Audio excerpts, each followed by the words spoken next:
Good luck. Hello, my name is Robert, and my candidate number is 0043. I'm a student at the American International School of Bucharest. The poem, "The Negro Speaks of Rivers," is a poem written by Langston Hughes, the African American voice of the African Americans during the Harlem Renaissance.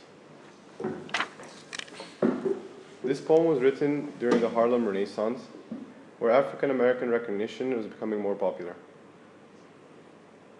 Langston Hughes, in this poem, was taking a visit to his father via train, looking at the Mississippi River.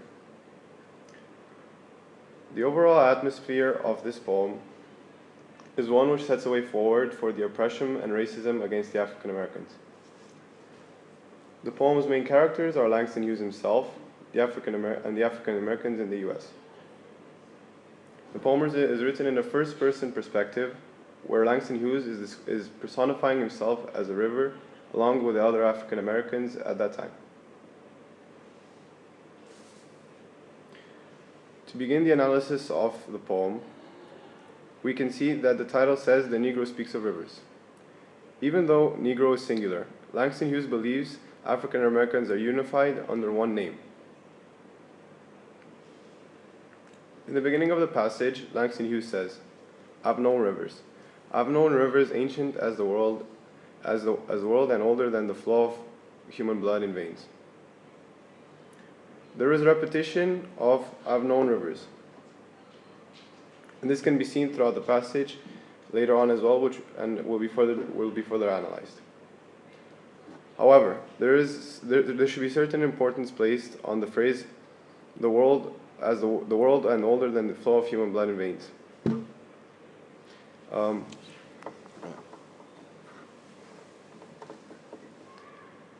This gives a retrospective of the ancient times, where Langston Hughes is unintentionally describing himself as old as God. He talks about certain things as if he was there to see them. For example, "I bathed in the Euphrates when dawns were young. I built my hut near the Congo and it lulled me to sleep. I looked upon the Nile and raised the pyramids above it."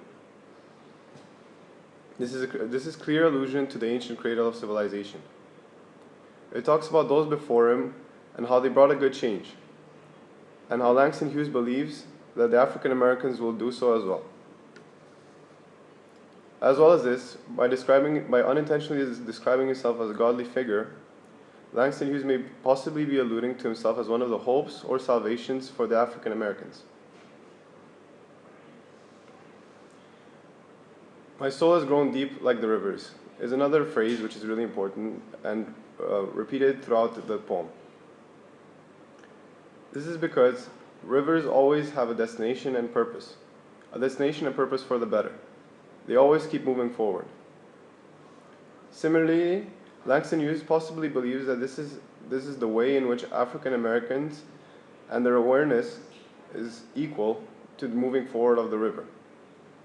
That positive change will be brought upon the African Americans as they move forward in time.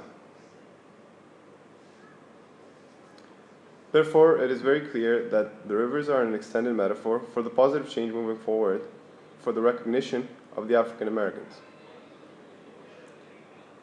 Besides this, another important point to keep in mind is when Langston Hughes says, "And I've seen its muddy bosom turn all golden in the sunset." Once again, it can be seen that there is a clear change for the better. A muddy bosom is vivid imagery, which shows that the situation for the African Americans was not all that positive as it should have been. However, there is a chance for it to turn for the better. And this can be seen where he says, "all golden in the sunset." There is no overall structure to the poem. However, there doesn't need to be one, because rivers have a pattern of flow which doesn't follow a structure either. This is an intentional use of structure, or lack of structure, by Langston Hughes in order to represent the way moving forward for African Americans, similar to the way rivers move forward as well. "My soul has grown deep like the rivers" is probably the most important part of the poem. This is because Langston Hughes manages to unify himself with African Americans and see the way in which they see the world. This also allows us to see the way in which African Americans saw the world at that time. And this brings me to my next and most important point, which is the effect of the passage. The poem, together with the vivid imagery of ancient civilization, extended metaphor of the river, personification of the soul as a river, and repetition, allows the reader to observe how big of an influence Langston Hughes really was on the African American lives and the positive change moving forward. It allows the reader to put himself in the African American shoes and view the perspective of which they saw the world. Okay, Rob, so it's 6 minutes. I'd like you to just take another close look back there and see if there's any other stylistic elements you might be able to identify. Look for any patterns within the diction. Maybe you want to take one image that you've already commented on and explore it a bit deeper.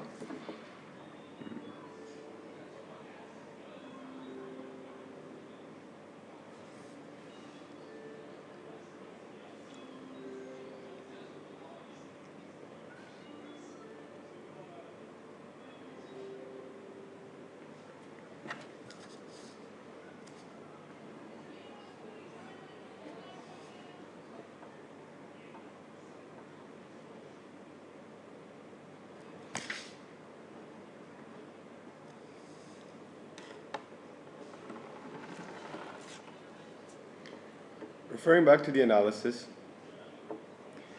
Langston Hughes mentions the singing of the Mississippi. It is very obvious that the river cannot sing. However, it is quite clear that even though the African Americans may not be singing, they might be crying out for more rights. They might believe that they deserve more. The rivers are basically the African Americans. The river of Mississippi is basically the whole African American society. The river singing is basically the African Americans crying out for more rights, for equal humanitarian needs. Besides this, Langston Hughes also says, "I've known rivers, ancient dusky rivers." He is describing the African American population, or the situation they're in, as ancient and dusky. And this is fairly obvious because African Americans were harshly oppressed and a lot of racism was brought towards them. Therefore, at this moment in time, the river is very ancient and dusky. However, the last line says, "My soul has grown deep like the rivers," which could show that his hope for African American positive change is ever increasing. And he believes that there is a way forward for African Americans into a world which is of equal rights and needs. Okay, so building on that point, what could you say about the structure of the poem? Does that reflect anything you think about the themes and the ideas, or maybe some of the imagery? Well, as I previously mentioned, there is an overall structure to the poem. There doesn't really need to be one because rivers don't really have a structure either. And Langston Hughes was talking about rivers in this poem as the society of African Americans. And rivers always have a way forward which doesn't really follow a pattern, however, always moves towards a destination for the better. And he believes that African Americans will also move in this way forward as do the rivers. What do you think? Look at the repetition within the opening lines. I've known rivers as ancient as the world and older than the flow of human blood in human veins. Why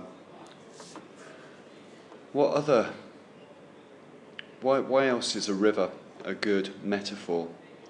What else could be carried down a river if the river is metaphorical?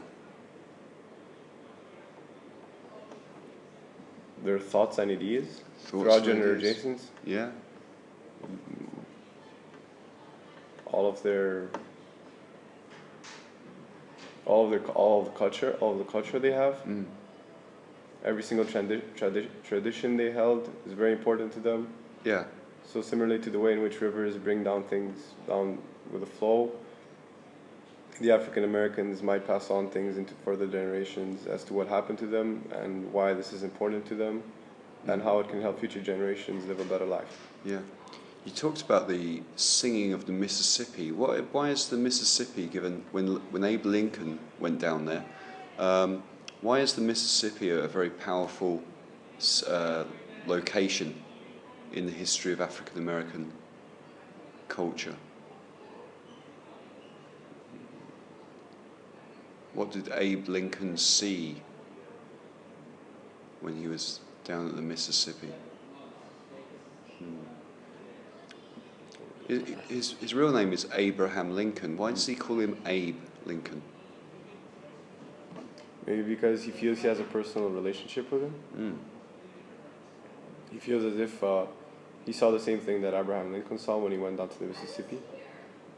If when I call you Rob, it's because I've known you for a bit. It's like this term of endearment. But Abe Lincoln, this is a president. Why does he feel close to this president? Because similarly to the way in which this president has fought for rights, Langston Hughes is trying to do so himself. Good, okay.